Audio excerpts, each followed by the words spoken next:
Hello students, आज हम लोग क्लास 12th के इतिहास के मॉडल सेट को सॉल्व करने वाले हैं।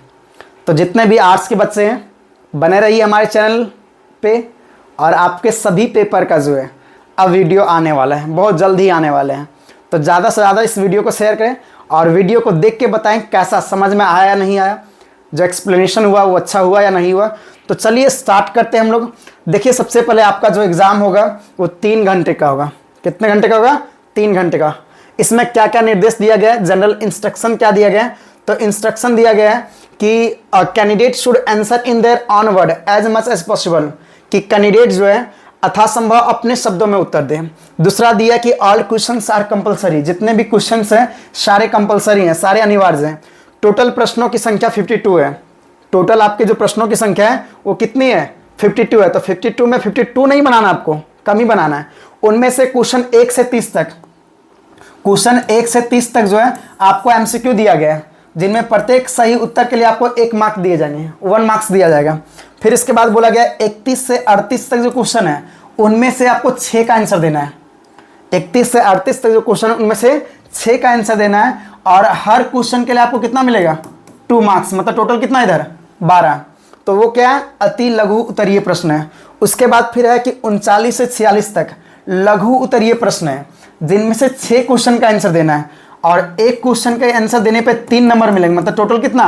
18 नंबर। फिर बोला कि 47 से 52 तक, 47 से 52 तक जो है दीर्घ उत्तरीय प्रश्न है, जिनमें से आपको 4 प्रश्नों का उत्तर देना होगा, और एक सही उत्तर के लिए 5 नंबर। तो 20 और 18, 38 और 12, 50 और 30, कितने हो गए? 80 मार्क्स से ये पेपर है। तो चलिए अब सीधा चलते हैं हम लोग क्वेश्चन पे। देखिए, हमारा क्वेश्चन यहाँ से स्टार्ट हो गया। हमारा क्वेश्चन जो है यहाँ से स्टार्ट हो गया। तो स्टार्ट हो गया तो हम लोग सबसे पहला क्वेश्चन देखते हैं कि निम्न में से कौन सा स्थल रावी नदी के किनारे विकसित हुआ है। इनमें से कौन सा स्थल जो है रावी नदी के किनारे विकसित हुआ है? ऑप्शन दिया है मोहनजोदड़ो, कौडदीजी, कालीबंगा या हड़प्पा। तो सही आंसर क्या हो जाएगा हमारा? हड़प्पा। क्या हो जाएगा? हड़प्पा हो जाएगा। अगला क्वेश्चन हमारा है, हड़प्पा सभ्यता का सबसे बड़ा स्थल कौन सा है?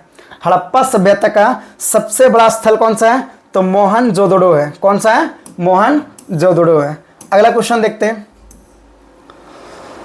अगला क्वेश्चन हमारा है, सिंधु घाटी सभ्यता में एकमात्र बंदरगाह कहाँ स्थित है? सिंधु घाटी सभ्यता में एकमात्र बंदरगाह कहाँ पे स्थित है? तो सिंधु घाटी सभ्यता में एकमात्र बंदरगाह जो है वनवाली, लोथल, मोहनजोदड़ो या कालीबंगा। तो सही आंसर क्या आ जाएगा? लोथल। क्या हो जाएगा? लोथल।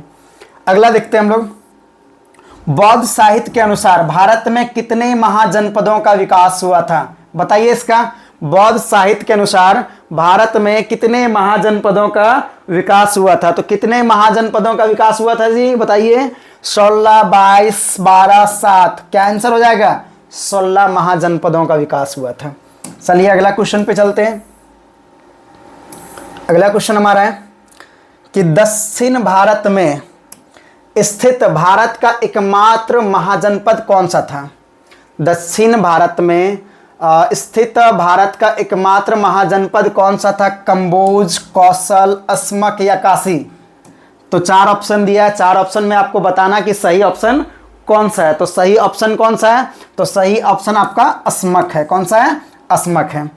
अगला क्वेश्चन हमारा, अशोक के अभिलेख को सर्वप्रथम किसने पढ़ा था? तो अशोक, राजा अशोक के जो अभिलेख थे उसको सर्वप्रथम किसने पढ़ा था? तो बताइए किसने पढ़ा था। ऑप्शन क्या क्या दिया? जॉन मार्शल, कनिंघम, जेम्स प्रिसेप या अर्नेस्ट मैके। तो सही है ऑप्शन क्या हो जाएगा? जेम्स प्रिसेप। जेम्स प्रिसेप ने जो है राजा अशोक के अभिलेख को सबसे पढ़ा था, सबसे पहले पढ़ा थे। आगे देखते हैं, इंडिका किसकी रचना है? अगला क्वेश्चन हमारा है, इंडिका किसकी रचना है? तो इंडिका किसकी रचना है? मेगास्थनीज, कालिदास, प्लिनी या तो चाणक्य। तो पढ़े हैं ना हम लोग, इंडिका जो है मेगास्थनीज की रचना है। किसकी रचना है? मेगास्थनीज की रचना है। अगला क्वेश्चन हमारा है, महाभारत का युद्ध कुरुक्षेत्र में कितने दिनों तक चला? महाभारत का जो युद्ध था वो कुरुक्षेत्र में कितने दिनों तक चला? तो कितने दिनों तक चला इसको देखते हैं। ऑप्शन दिया 28, 18, 8, 10। तो क्या सही ऑप्शन होना चाहिए? 28, 18, 8, 10। तो हम लोग पढ़े हैं कितना दिन तक? 18 दिन तक। कितना दिन तक? 18 दिन तक। स्तूप किस धर्म से संबंधित है? स्तूप जो है वो किस धर्म से संबंधित है? शैव धर्म, वैष्णव धर्म, जैन धर्म या बौद्ध धर्म? तो सही आंसर क्या हो जाएगा? बौद्ध धर्म। क्या हो जाएगा? बौद्ध धर्म। महावीर स्वामी का जन्म कहाँ हुआ है? महावीर स्वामी जो जैन धर्म के थे, इनका जन्म कहाँ पे हुआ? तो इनके जन्म के बारे में बात करें, लुम्बिनी, कौशल, कुंडग्राम या पावापुरी? तो सही आंसर क्या हो जाएगा? कुंडग्राम। क्या हो जाएगा? कुंडग्राम। आगे चलते हैं। आगे हमारा क्वेश्चन है, मुक्तिदाता की कल्पना बौद्ध धर्म के किस शाखा में की गई? मुक्तिदाता की कल्पना बौद्ध धर्म के किस शाखा में की गई है? हीनयान में, थेरवाद में, महायान में या इनमें से कोई नहीं? तो महायान में जो है मुक्तिदाता की कल्पना की गई है। आगे चलते हैं। आगे क्वेश्चन हमारा है, पुराणों की संख्या कितनी है? क्वेश्चन पूछा जा रहा है कि पुराणों की संख्या कितनी है, बताइए। 10, 12, 17 या 18? तो सही आंसर क्या होना चाहिए? इसका सही आंसर क्या होना चाहिए? पुराणों की संख्या कितनी है जी? 10, 12, 17 या 18? तो सही आंसर हमारा क्या है? 18। पुराणों की संख्या कितनी है? 18 है। आगे चलते हैं। आगे हमारा अल-बिरूनी किस भाषा का जानकारी नहीं था? मतलब किस भाषा का वो जानकार नहीं था? तो किस भाषा का जानकार नहीं था, बताइए आप लोग। सीरियाई भाषा, फारसी भाषा, यूनानी भाषा या संस्कृत भाषा? तो यहाँ पे अगर देखेंगे आंसर तो हमारा क्या हो जाएगा? यूनानी भाषा। कौन सा आंसर हो जाएगा? यूनानी भाषा। Option C is correct.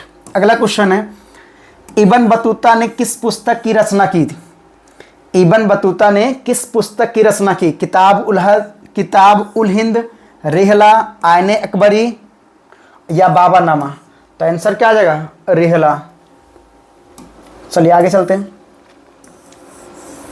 14 हो गया ना? हाँ, 15 से। पीर का अर्थ क्या है? पीर का अर्थ क्या है? तो पीर का अर्थ है गुरु। पीर का अर्थ क्या है? गुरु। अगला है, प्रसिद्ध सूफी संत मोइनुद्दीन चिश्ती का दरगाह कहाँ स्थित है? तो कहाँ दरगाह स्थित है ये? दिल्ली में, पटना में, अजमेर में या अजोधन में? तो अजमेर में है। कहाँ पे है? अजमेर, राजस्थान में। अजमेर कहाँ पे? राजस्थान में। आगे, अलवर संप्रदाय के लोग किस देवता की उपासना करते हैं?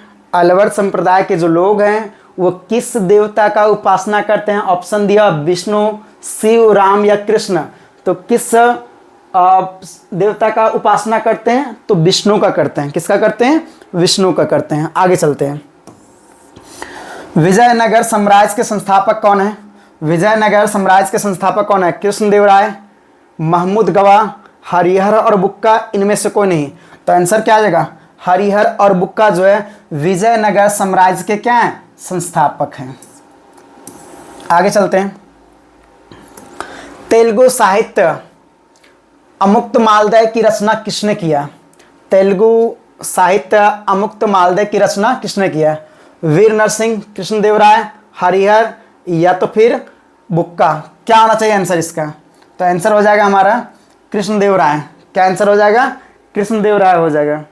अगर बात करें हम लोग 19 नंबर का, तो इसका आंसर कृष्णदेवराय हो जाएगा। ध्यान दीजिएगा इस बात को। आगे चलते हैं। अकबरनामा की रचना किसने किया? अकबरनामा की रचना किसने किया? अमीर खुसरो, अल-बिरूनी, इब्न बतूता या अबुल फजल? तो हमारा आंसर क्या आ जाएगा? अबुल फजल। क्या आ जाएगा? अबुल फजल। आगे चलते हैं। संथाल विद्रोह कब हुआ? तो संथाल विद्रोह कब हुआ? 1855, 1630, 1821, 1809? 1855। दामनी एक कोह क्या है? दामनी एक कोह क्या है? उपाधि है, जागीर है, संथालों की भूमि है? इनमें से कोई नहीं। तो सही आंसर हो जाएगा संथालों की भूमि है। दामनी एक कोह क्या है? संथालों की भूमि है। अगला क्वेश्चन हमारा है, 1793 में जब अस्थाई बंदोबस्त लागू हुआ था उस समय बंगाल के गवर्नर जनरल कौन थे? करा कि 1793 में जो है जब अस्थाई बंदोबस्त लागू हुआ था तो उस समय बंगाल में गवर्नर कौन थे? तो Sir John Shore, Clive, Dalhousie या कॉर्नवालिस? तो कॉर्नवालिस थे। सही आंसर क्या आ जाएगा? B number. आगे चलते हैं। 1857 का विद्रोह का प्रारंभ कहाँ से हुआ था? तो 1857 के विद्रोह का प्रारंभ दिल्ली से, मेरठ से, बंगाल से या अवध से? क्या होना चाहिए बताइए? तो मेरठ से। सही आंसर क्या होगा? मेरठ से। समझ में आ रहा है ना? चलिए आगे चलते हैं। सहायक संधि व्यवस्था को किसने प्रारंभ किया? सहायक संधि व्यवस्था को किसने प्रारंभ किया? तो सहायक संधि व्यवस्था को जो है प्रारंभ किसने किया बताइए आप लोग? वेलेजली ने, वारेन हेस्टिंग्स ने, डलहौजी ने या विलियम बेंटिक ने? तो वेलेजली ने। क्या आंसर हो जाएगा? वेलेजली। चोरा चोरी कांड कब हुआ? सबको पता है, कितना इजी क्वेश्चन दिया। चोरा चोरी कांड कब हुआ?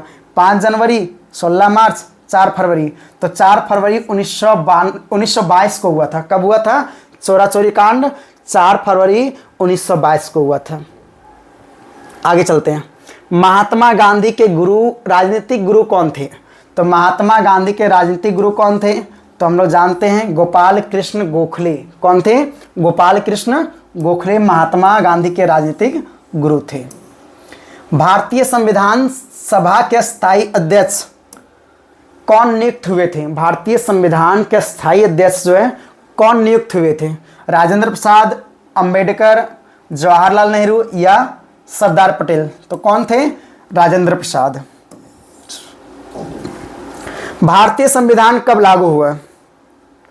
तो भारतीय संविधान कब लागू हुआ? 26 जनवरी 1949, 26 नवंबर 1950, 26 जनवरी 1949 या 26 जनवरी 1950? तो आंसर हो जाएगा 26 जनवरी 1950 को भारतीय संविधान लागू हुआ। आगे चलते हैं। संविधान के निर्माण में कितना समय लगा? आगे हमारा संविधान के निर्माण में कितना समय लगा?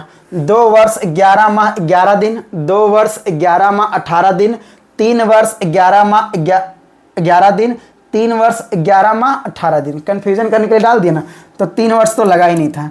तो आंसर क्या आ जाएगा? 2 वर्ष 11 माह 18 दिन में जो है हमारा संविधान तैयार हुआ। फिर हमारे संविधान के बारे में बात करें तो मौलिक कर्तव्य, ठीक ना, संसदीय प्रणाली, जैसे मौलिक कर्तव्य कहाँ से लिया गया, संसदीय जैसे ब्रिटेन से लिया गया, तो ये सारे चीज़ों का वीडियो जो हम अगला दिन लेके आएंगे। फिर इसका जो सब्जेक्टिव बच गया अति लघु उत्तरीय प्रश्न, इसमें क्या दिया कि सिंधु घाटी की सभ्यता, सिंधु घाटी की सभ्यता को हड़प्पा की सभ्यता भी क्यों कहा जाता है? तो ये सब क्वेश्चन हम लोग बाद में करेंगे। क्लियर है? चलिए मिलते फिर हम लोग अगले वीडियो में। अगर वीडियो पसंद आए तो शेयर करना, कमेंट करना और सब्सक्राइब करना ना भूलें। Thank you for watching my videos.